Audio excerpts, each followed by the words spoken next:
Hello, everyone. It's 12:59 and we'll be starting right at 1 o'clock. So thank you for joining and being patient. We'll be with you right back.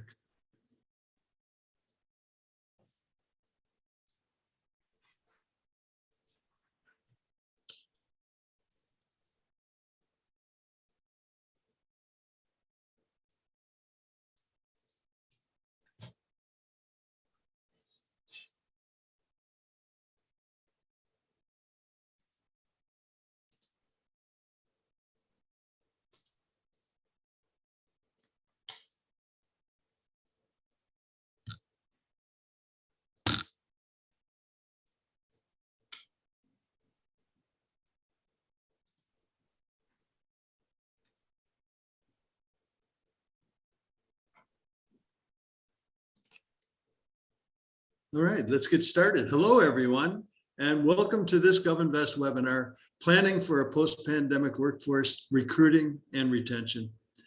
You know, after living through the stress of the pandemic, many government workers they're reassessing what they want from their lives. And as a result, governments that previously had little trouble attracting or retaining labor, they're struggling. They're dealing with turnover and vacancies. So today we are going to explore several innovative financial forecasting best practices that may help you recruit and retain a high-performing workforce. But first, let's go over some housekeeping. You know, our next webinar will be in January, and we will announce, not a noise, when that will be at the beginning of the year. And the topic for our next webinar will most likely be how to be a great finance director in 2022. Now, we're going to send a copy of this recording out and a copy of the slide deck tomorrow, right around the same time.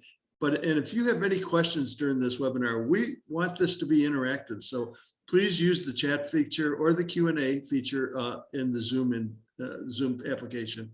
And we'll try to address those questions as we walk through the slide deck. And then, of course, if you have any questions after the webinar, you can email Kristen@govinvest.com. So I'm excited to be here. My name is Charlie Francis. I'm a retired administrative services director following an almost 50-year career, all of it in local government. And as you know, I was an early customer of GovInvest, and I'm now a senior consultant. I help them with building and delivering software that makes local governments more strategic, effective, and efficient. And I'm really happy to be here today with Matt Taylor, the Senior Management Analyst in Finance at the City of Reno, Nevada. Matt, tell us about yourself and what drives you to be a high-performing local government servant. Hi, I work for the City of Reno. I've been with the city for about 11 years now. And just progressively, I've gotten more and more involved with the day-to-day activities of the city and want to try to improve some of the efficiencies to make it run more smoothly, because I feel that sometimes there's a lot of waste in just trying to spin wheels and get answers that should be readily available. Okay, great. Well, I'm really looking forward to your insights today. Here's the agenda. We're going to have a discussion about the Great Resignation and its impact on local government.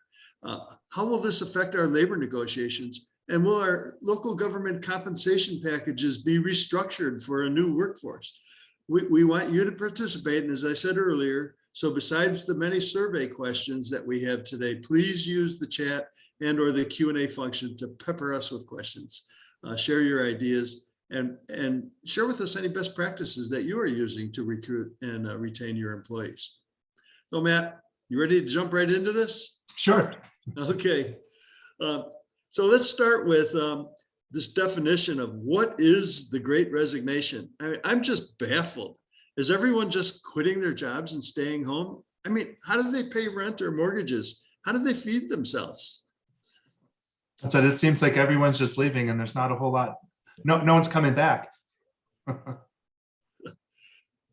think what we're seeing though is people are leaving for different jobs. It's not like they're just quitting and staying at home.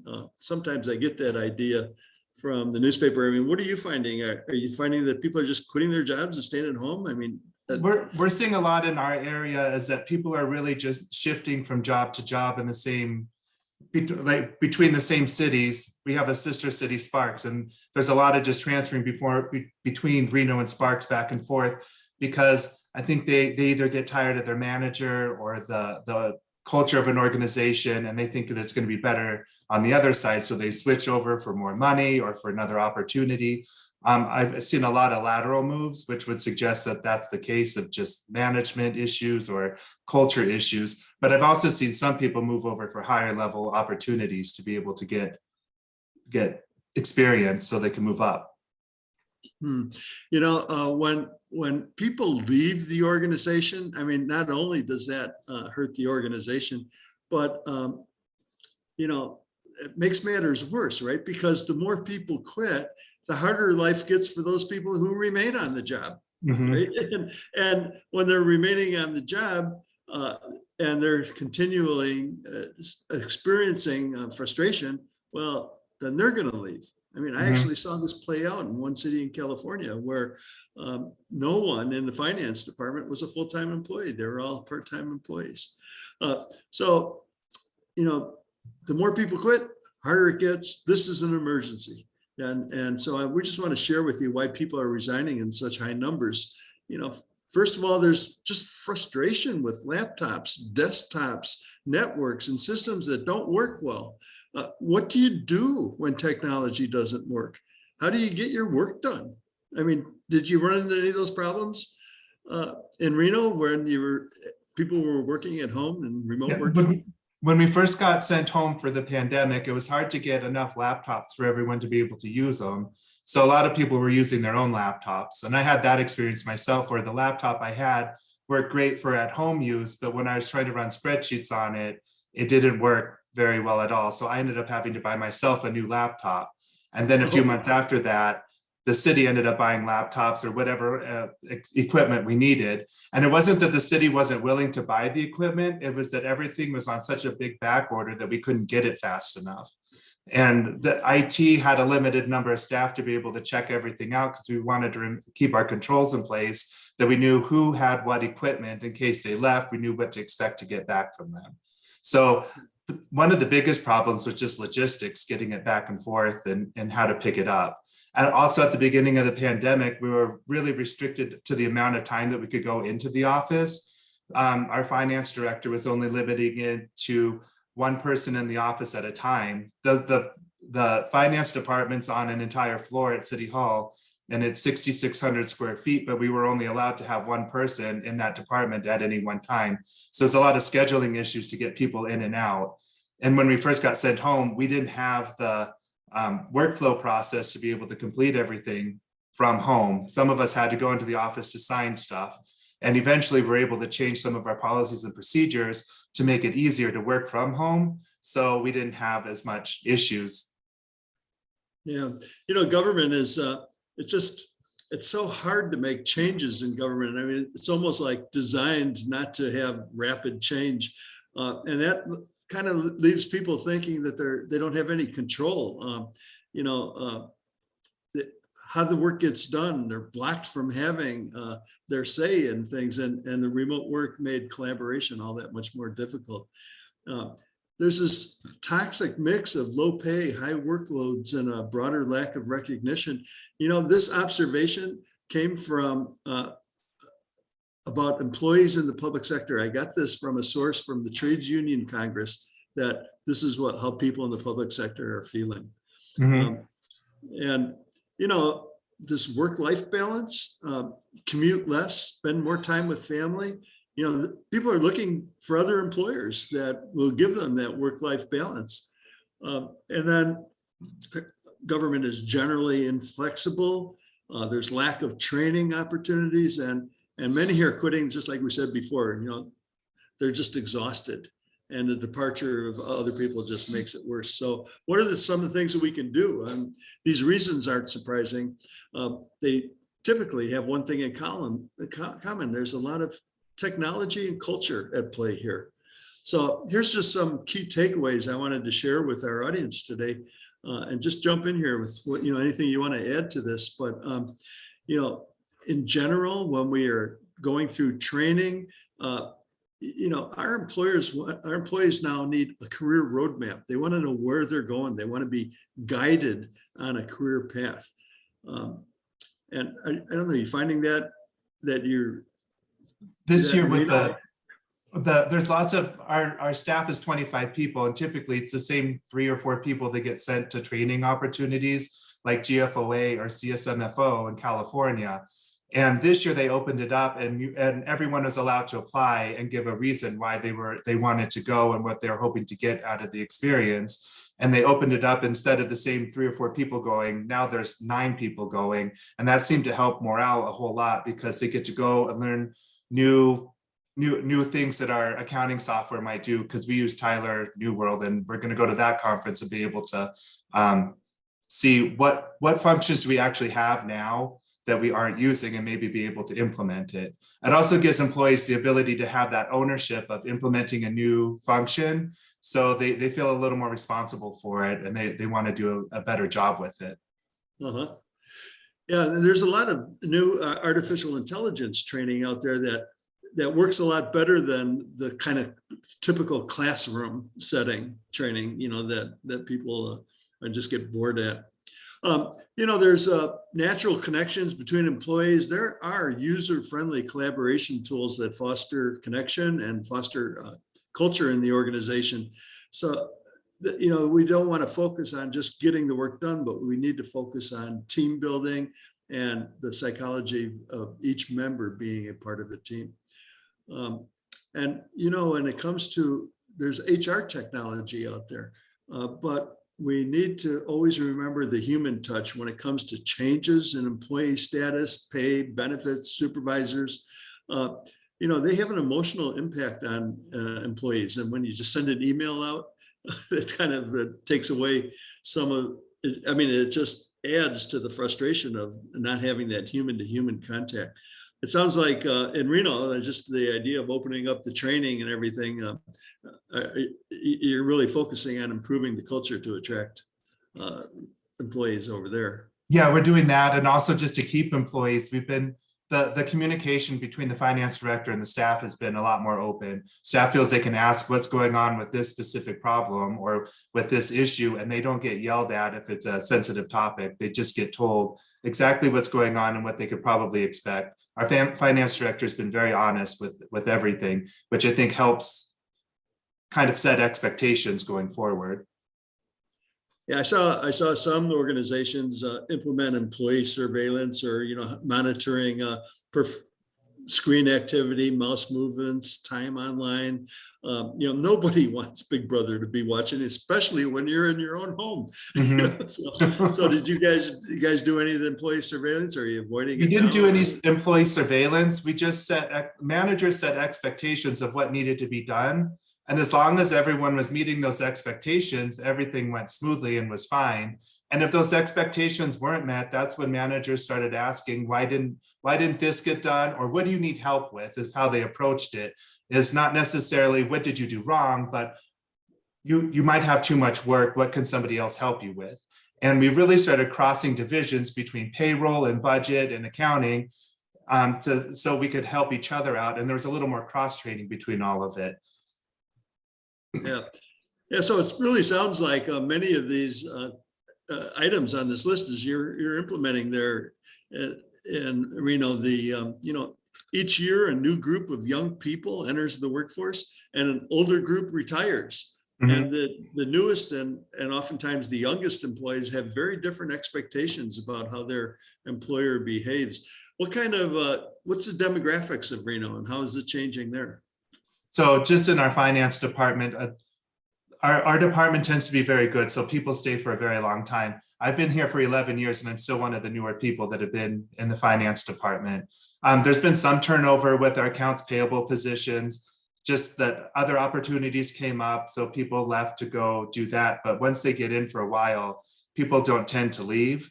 As far as the other departments, there's been lots of turnover, especially in like our building permits department. Just because it's really hard to find qualified people to come in and review building permits. And rather than tell builders that we were going to be pushing out our time frame of being able to meet the deadlines and push the deadlines out, they were pushing employees to work more. But those employees also worked through the 2008 recession. So they didn't want to put their overtime down because they were worried that they would use all the money up and then they might get laid off if there's no more money in that fund. So it's really a toxic, one thing was driving another, and the managers weren't telling them to put their time down.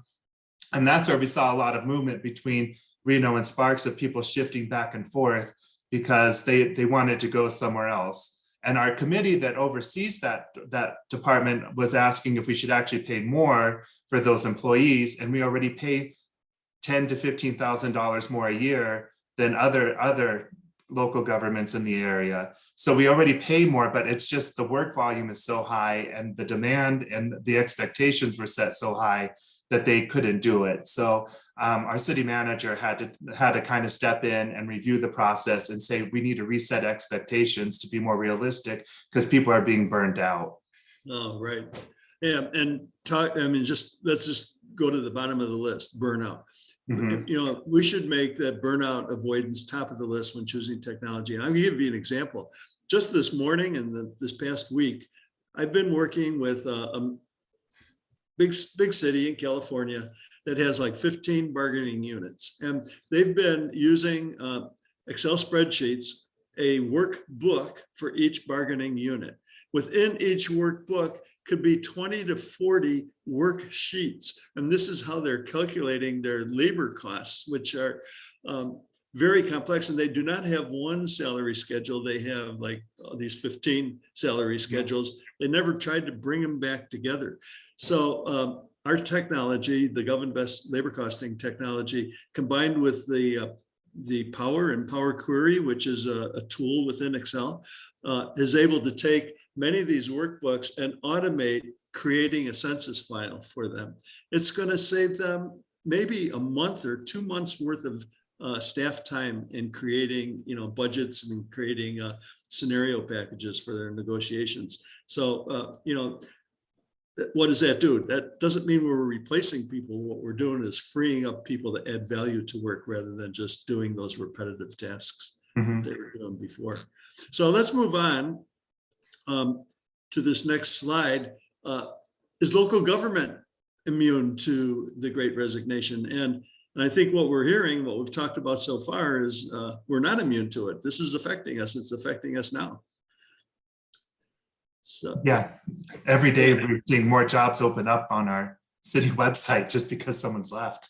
Yeah, remote work or hybrid work, it's popular in the press, but for a local government, somebody needs to be in the street fixing the potholes or policing neighborhoods or putting out fires, staffing the library, creating recreation programs. Where are we going to find all these workers that, just by nature of the job, can't work from home?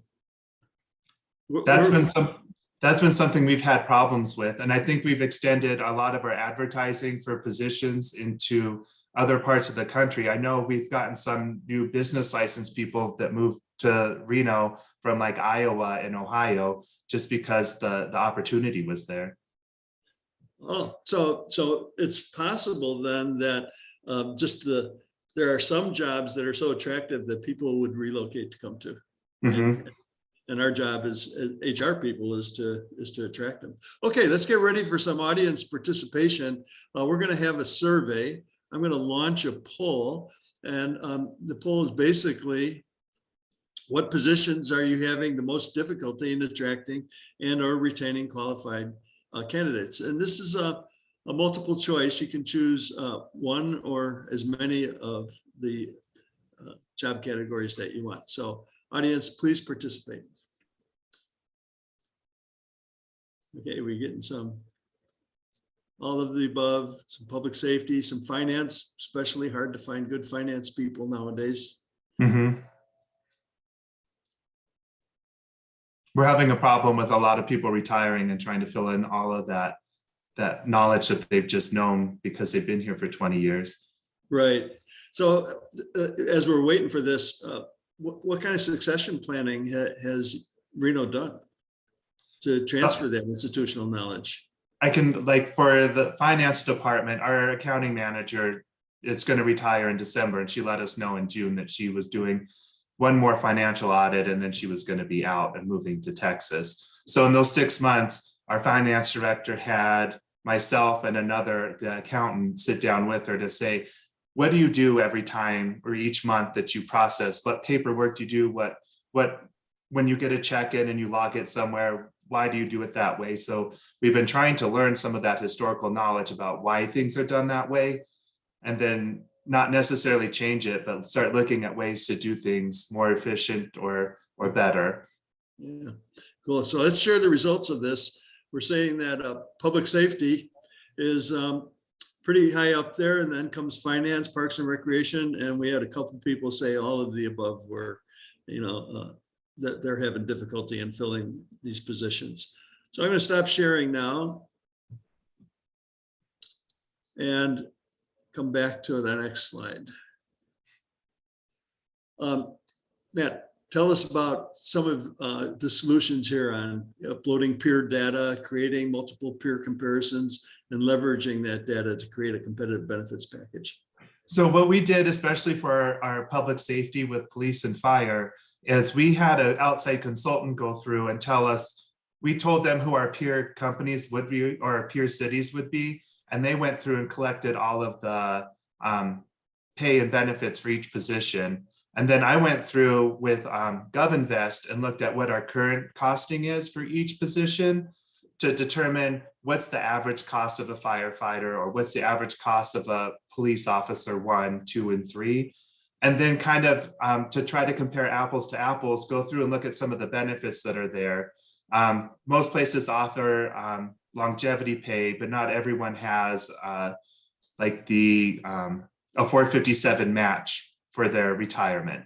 So it was a lot of going back and forth. And then once we started looking at things overall, we're pretty competitive overall. But when like fire starts looking and saying, hey, the city of Las Vegas offers this benefit to their employees, why don't we offer this benefit? And it's like a 5% deferred comp match. It's going to make your salaries go up 5%, but that's because we offer a variety of other incentive packages or other special pays that they don't. So it gives us more of a holistic view of what's available to be paid, so we can really compare a complete package versus one item to another. Ah, okay. Which kind of brings us to this next slide is, well, the great resignation is really the great negotiation, right? It's workers telling employers, here's what I really want for a competitive benefit package. I just want to mention, we did get a comment from one of the audience participants saying that I think Public Works was missing from the list. I apologize for that. It was missing from the list. And he or she goes on to say, we have more capital projects and funding than we have engineers to do the projects, with a little frown face following that. So yeah, that's another area that we're having difficulty attracting and retaining people in. So on this, this is going to affect labor negotiations are really going to be focused around workforce issues going forward, about new benefits and can we afford these new labor packages, and how do we combine labor negotiations then with long-term financial planning? How did you work that out in your finance department? So we started looking, instead of just doing one plan for a 1-year term or the term of the negotiation contract, and just actually projected out to the 5 to 10 years that GovInvest allows you to do, to see how is this going to affect us long term. So when we present to city council, we can say this new contract is going to cost X number of dollars for year 1 and X number of dollars for year 2. But we also know going forward, if there's other items that are included in the contract, we know when they're going to hit. Because, for example, there was one item with the firefighters, they wanted a uniform cost increase. And in order to get it to them, but stay within the parameters of what city council had dictated that we were able to do, we were doing a 2-year contract with the uniform increase going into effect the last day of the 2nd year. So then they were able to get it, but it didn't cost anything the first 2 years. So it's really just pushing it down to year 3 and then being able to come up with it then. Yeah, and by looking at it over 10 years, you could actually see the full 10-year cost, but within the 2-year parameters, you were able to stay within that. Now, very interesting use of the software. So let's come up to a new survey question of our audience. What new benefits are you considering for your upcoming labor negotiations? And I'm going to launch that poll. let's see. That was the other one. Oh, question 2. Here we go. What new benefits are you considering? Again, this is multiple choice. You can select one or many of these, and it's too bad that we don't have the ability for you to add in more, but you can certainly add in more through the chat box. So we'll just give you a few minutes here to read through these choices. Remote hybrid work, essential worker premium or special pay. I've noticed some local governments using their American Rescue Plan Act money to do that. Rolling back previous year's concessions or on-site childcare. I think that's going to be another issue because people were able to work at home and now they enjoyed that, but now have to come back into the office. Parental leave policies as the baby boomers get older and millennials have to start taking care of them, reskilling or upskilling. And I'm just curious if anyone's considering compensation in cryptocurrency. After last week's fall, it might not be a good idea. Okay, any other respondents here? Let's a few more seconds. Okay, I'm going to end the poll and share the results. So it looks like remote hybrid work is the largest category. Essential worker premium special pay coming in second. And there are some people who are looking at extending parental leave policies. Okay, so that's very interesting. What about you, Matt? What are some of the new benefits that you're considering there? We did a lot of remote and hybrid work for the departments that were able to do it. Police and fire couldn't. Public Works is still in the office, but finance, HR, city attorney's office, they're all doing a combination of work from home and going into the office. I personally work from home probably 90% of the time and go into the office maybe one day a month to do when I have to be there for a financial advisory board meeting. In order to do that, we had to buy a lot of equipment. So the city set aside a lot of the CARES Act and ARPA money to purchase the work from home equipment specifically for us. And then everyone is working, however, they pay for their own internet, but everything else is provided by the city. So I think it's been working out really well. There's been a couple issues with people and mask mandates. When you go into the office, you have to wear a mask. So it's really made people not want to go into the office. But then there's some positions that you have to go into. For example, we have to print checks to send out. So somebody has to go into the office to run it through that check printer. So those have been some issues, but we're working through it. And I think it's been working out really well. We also did essential worker premium pay. The City of Reno has a high influx of the unhoused community right now. And it's been hard to find people that work at our new homeless shelter because of just lack of interest of being there. So we were able to, the homeless shelters run through the county, but it's run through a third-party organization. And we told them we would pay an extra, I think, $2 an hour for workers to be there through the ARPA funds. So they can at least try to be competitive to get more people into work. It's great. And so were you able to use the software to calculate that extra premium pay? We would if they're not with us, but like, I guess, well, for Public Works, there have been some premium pay that we pay with them. And I did run it through there to be able to get it. I had to identify what employees would be qualified for it through the census file. And then it worked really well to be able to say, yes, you qualify for this. So just add $2 an hour to their salary. Yeah, got it. So these next two slides are about innovative solutions that you personally have used at the City of Reno with the help of GovInvest software. So you want to tell us about them? Yeah, so our biggest bargaining group, well, not necessarily the largest, but the most complex was our firefighters. And a lot of the things that they have with just their base bargaining group or bargaining agreement, I was able to put in, but then there were some changes that they wanted. There was an issue with their EMT pay that they wanted all of the firefighters that are working as an EMT to be paid the same dollar amount. But the way they worded it in their bargaining unit was that the firefighter 1 gets 8% of a captain's pay, a firefighter 2 gets 6% of a captain's pay. So they all end up being paid the same while they're being an EMT. the Nevada PERS went through and said, well, if you do it that way, it's not PERS compensable because your pay is not calculated off of your salary. It's calculated off of somebody else's, so it's not PERS compensable. So one of the things we had to do is go through and say, well, if you wanted to be PERS compensable, it has to be based off of your salary, and then be able to back in to say what that dollar amount would be. And then it calculated the PERS cost for us. And that helped a lot, because otherwise there's 5 or 6 different firefighter levels, and there were EMT premium and EMT regular pay. So that would have been 10 pay categories that you have to manually calculate twice to see what was PERS compensable and what wasn't. So this helped out so much to be able to just take a quick snapshot and change a few items on there to be able to get an actual representation of what was going to happen. Mm-hmm. And this next one about paying employees faster, I love this idea. So the other thing that we've done with some of our bargaining units is, instead of saying that everything's going to be retroactive and going back, because sometimes it can take 9 months for a contract to be agreed to, is that we'll figure out what the cost would have been during those 9 months, and then just give each employee a lump sum payment, which would include their PERS portion, which makes it so it's not PERS compensable, but they still end up getting the money in their pocket.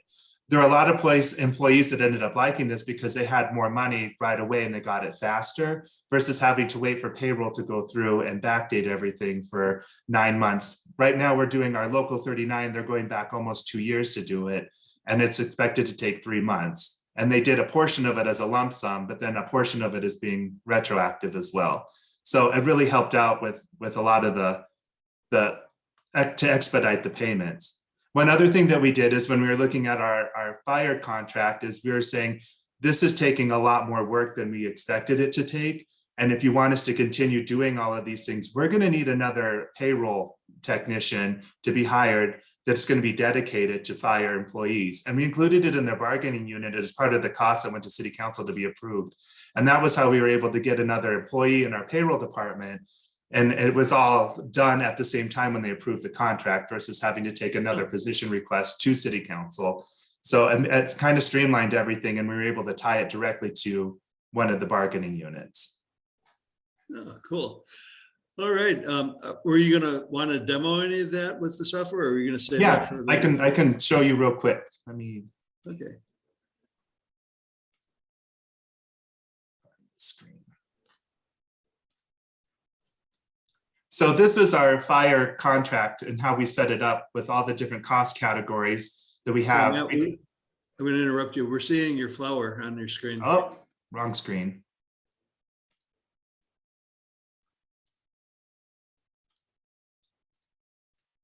Now you can see it. Okay. So this is our fire contract and how we set it up for 2019 through 21. And we just set up our regular GL account numbers as cost categories. And then our salaries were set up for pay increases on specific dates. And like August 28th seems like a random date, but I think that was a Wednesday that council would have approved the contract.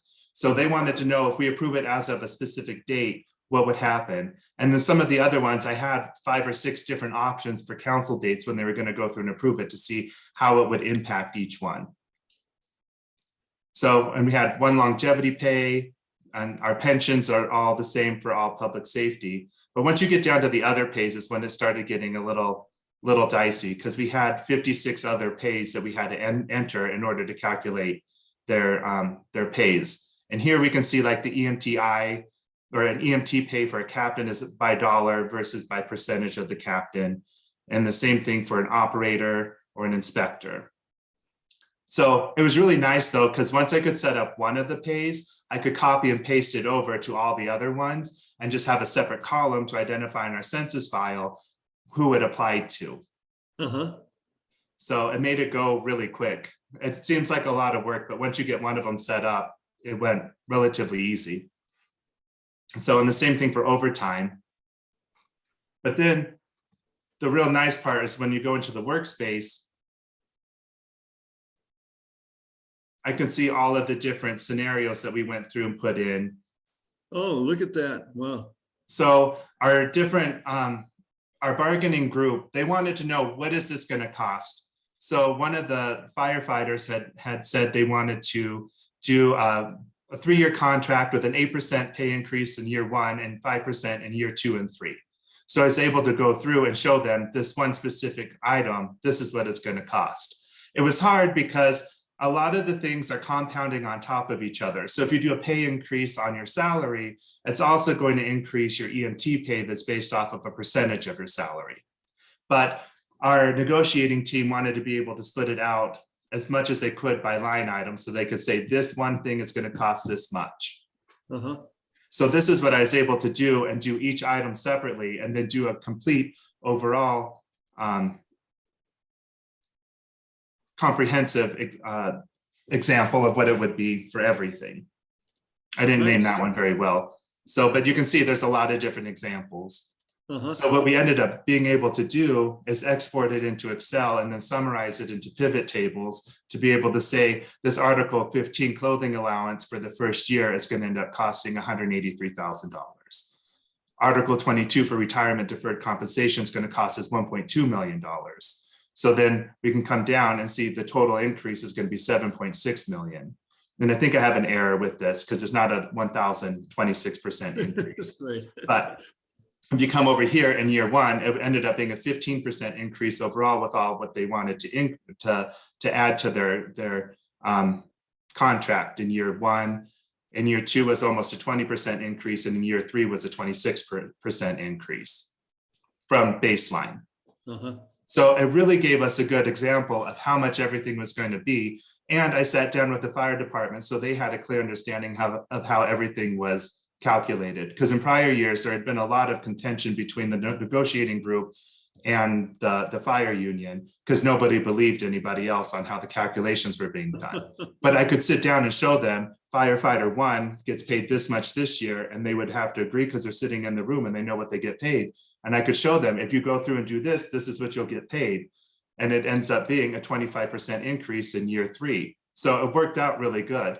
So by the time we were done, we were able to get down, and this is what was presented to City Council, that we ended up doing a salary increase in year 1 of 2.5%. And then we did 2 more 1.25% increases in year 2, or year 2 and 3. And then we added on that EMT pay for their sliding scale. So it was PERS compensable that added $471,000. This is where we added the additional payroll clerk. And we had these estimated PERS penalties that were calculated outside, because since it was all going to be some of it was retroactive. We had to pay PERS penalties since it was late.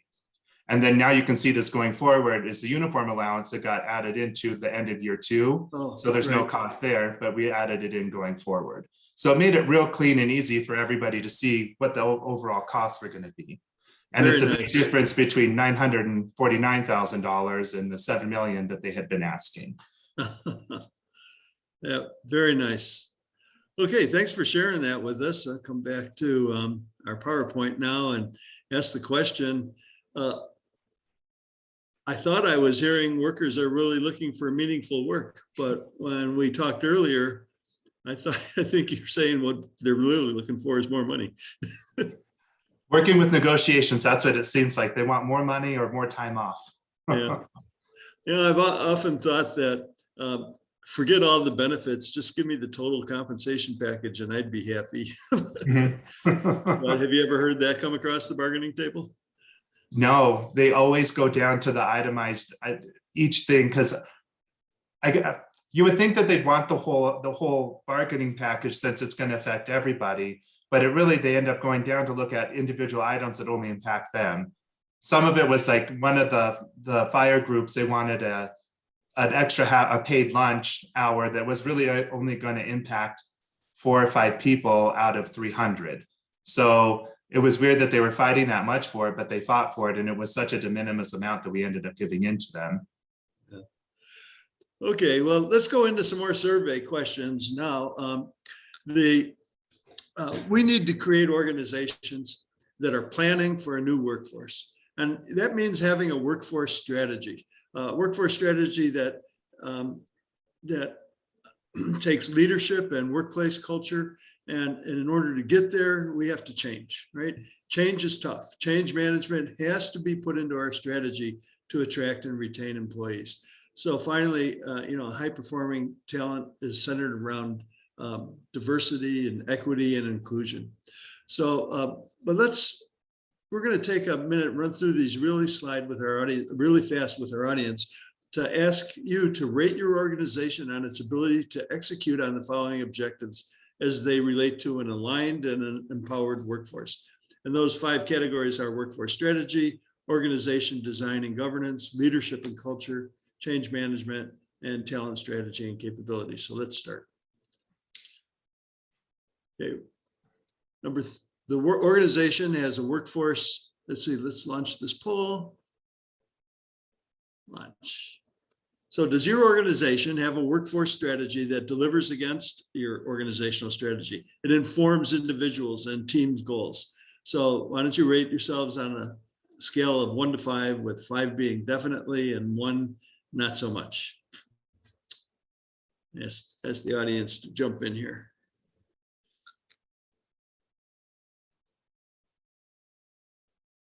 Okay. All right, we're gonna end the poll, and we had our respondees show that, definitely they're number 4. And then the next one, the organization is designed to support its strategy and organizational objectives. Is your local government designed to support your strategy and your organizational develops, or could you use some organizational realignment? Okay, I'm getting a 3 and a 4. Any others going in here to share?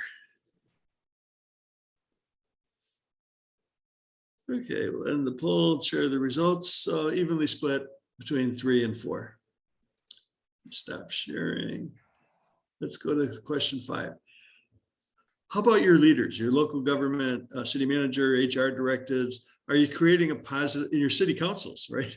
Are they creating a positive culture that is collaborative and encourages feedback and supports diversity? So let's launch this poll.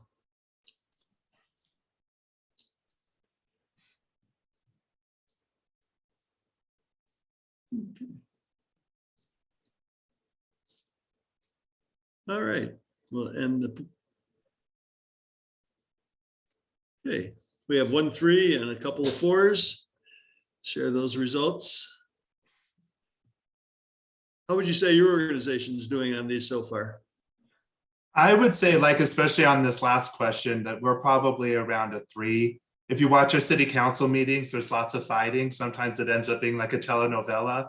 But I know overall they want us to be moving forward, and everyone has the same goal. It's just they express it differently. Right. Okay, the organization has a change culture that drives and supports innovative, agile, and adaptive ways of working. I know local government is designed to change slowly, but I've never seen such rapid change as we've seen over the past year, in implementing new technologies, adopting new policies, new regulations being put into place almost overnight, like for outdoor restaurants. Local government designed to change slow, had to change rapidly. And we're seeing here, let's end the poll, share the results.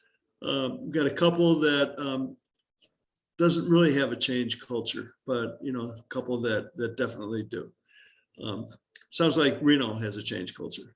Yeah, I know we've implemented a lot of new software technology to be able to get our jobs done from home. We've changed how ordinances are done through the city. We used to have to essentially request an ordinance and then post an ordinance and then another meeting to have it read. And we've gotten it down, instead of 3 or 4 meetings, it's now to 1 or 2 meetings to get something done. So it's really streamlined the process. But by doing it that way, it's also created some issues with plan development, that the citizens don't feel that it was vetted enough. So we've had to pull documents or pull council items to better meet with the community to see what's going on. So some of it's been really good and some of it's been challenging and creating more problems. All right. And let's go to our last question here. The organization has a strategy to attract and retain diverse talent. their workforce has a lot of capabilities and it's empowered to achieve their organizational objectives for which they are accountable. This is a single choice question as well.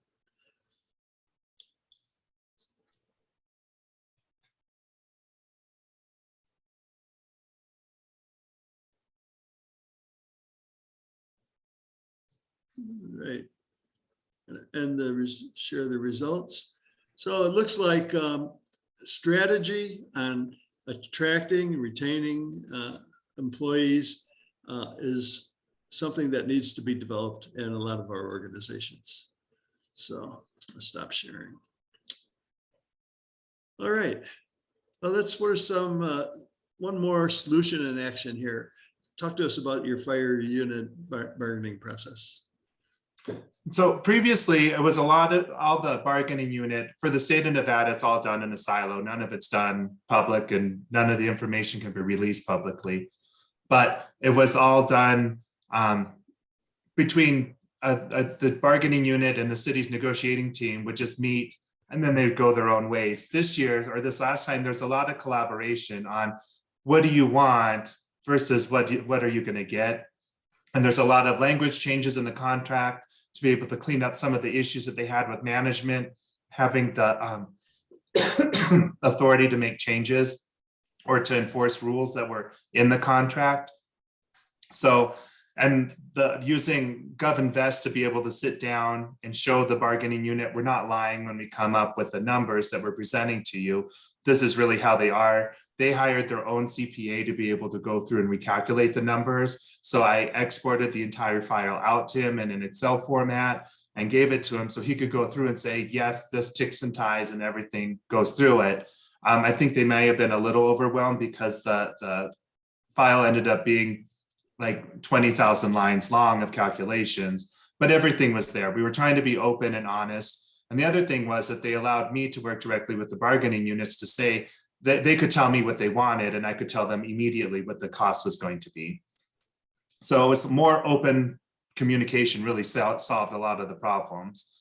And it really prevented a lot of the unit or the labor negotiating members going behind the city's team directly to city council to politic for what they wanted.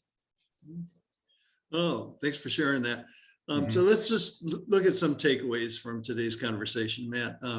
I think it's important, as you kind of highlighted throughout your whole process, that you thought strategically and you were thinking long-term, and we need to appreciate our human resources. People want to feel like they're needed and wanted and that they're contributing to the organization's goals. So it goes beyond just having a mission statement. You have to live your mission statement and, with your employees. I think it's so important these days that we embrace diversity, equity, and inclusion. It just makes for a workforce that is more innovative, more collaborative, and comes up with new ways of doing things, which means then we need to reskill and upskill a lot of our workers for all these new technologies that we're bringing on board. I know a newer workforce has been accustomed to using new technologies where the outgoing workforce has been using the same technology for many years, and it's kind of, oh, I've been doing it this way every day for 20 years. I'll continue doing it for the next 5 years till I retire. We need to embrace that new technology now and upskill our older workforce to embrace these and use these technologies. Cities need to develop a brand. Something that's, oh, I want to come here and work at this city because, they are doing something for the greater good. And so it could be climate change. It could be, anything that your city is a fun place to live, a great place to work, so something that enhances work-life balance. You need to develop a brand and work to and manage your brand so that you can attract people that want to come there. And then lastly, I think, it's something we've been saying our whole careers, we need to define success, and then we need to celebrate that success. And we do that with our workforces, and I think we'll attract and retain, a lot more. Matt, anything you want to add to our webinar? Any closing thoughts for our audience? We're having a lot of issues, but it's also a great challenge to be able to come up with creative ways to solve those issues. And that's what I think asking a lot of not keeping it up with the director level, but asking frontline staff what they feel would also help a lot with attracting and retaining talent. Okay, well, good. So now it's audience time. If there's any questions from the audience, please use the Q&A function of the Zoom app, or use the chat as we're waiting for those questions. One thing that I've been sharing with a lot of the GovInvest customers is not only taking that output from that, like that detailed employee pivot, and putting it into a pivot table, but to also put that in some of the new visualization technologies that are out there, like Microsoft Power BI. Fantastic method of being able to analyze data, share the data, and actually present the data to your not only your bargaining units, to your employees, but to elected officials. Mm-hmm. So, not seeing any questions come in, I think we'll end the webinar. Matt, thank you very much for being our guest today and sharing your insights on using the GovInvest software, as well as attracting and retaining a high qualified and performing workforce. Thank you. Something just came in with the chat. We got to thank you very much from one of the audience members. And I just want to repeat that we will be sending out the recording as well as a copy of the slide deck to all the participants, and we'll be sending that out probably around the same time tomorrow. So thank you, Matt. Thank you, audience, and goodbye, audience.